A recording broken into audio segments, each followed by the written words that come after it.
Alright, so I've had a goal for a very long time to do some videos about the body, different joints, and how to take care of some pain you might have, how to strengthen them so the pain doesn't come back, all that lovely stuff. Or doesn't start to begin with, which would be even the best goal ever. So thinking about where to start with those videos, I think it only makes sense that we should start with the foot. So the foot is your foundation for everything else that's stacked on top of it. And I do get a laugh when I tell people I like feet. I think they are super important in the mechanics of whatever happens at the foot. If things are not ideal at the foot, then the knee has to compensate, the hips have to compensate, your back might start hurting. So it affects everything.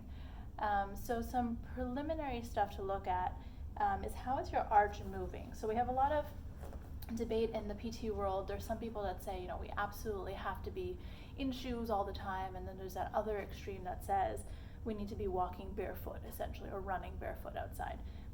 To be honest, I'm kind of in the middle. I think our foot should be able to tolerate being out of shoes, but I don't think there's enough time in the day to strengthen our foot to be able to spend the entire day barefoot, which I think is a little unrealistic. We have so many other things that we should be strengthening in the body. So long story short, we should be strengthening our arch, but that's not the only story here. This is the hardest exercise I have to teach people, I would say, one of the hardest ones, because it's more of a neural activity before it becomes a strengthening activity. So we're trying to reconnect brain to muscle. So when we spend a lot of time in shoes, the arch in our foot and the muscles that are inside the foot are not very well connected with the brain. They're not firing, they're not very strong. The brain is trying to figure out where they are and how to get to them.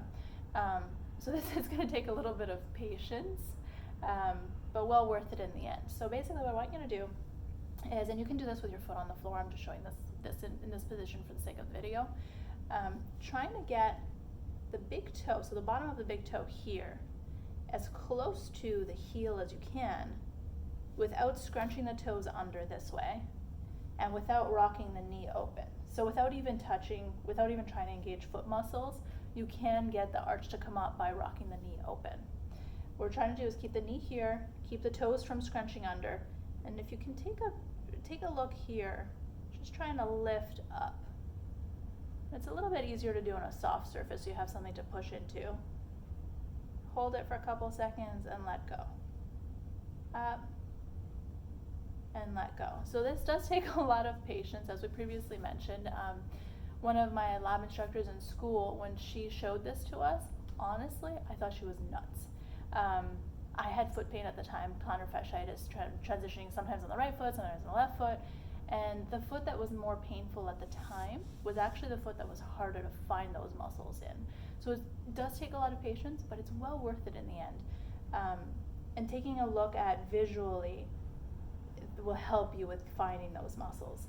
The other thing you can do, if this is seeming absolutely impossible right now, is you can grab some marbles, which I should have grabbed, but I think you get the idea. So you can grab the marbles with your feet, pick it up from one place and put it in the other, into a bowl or a cup or whatever.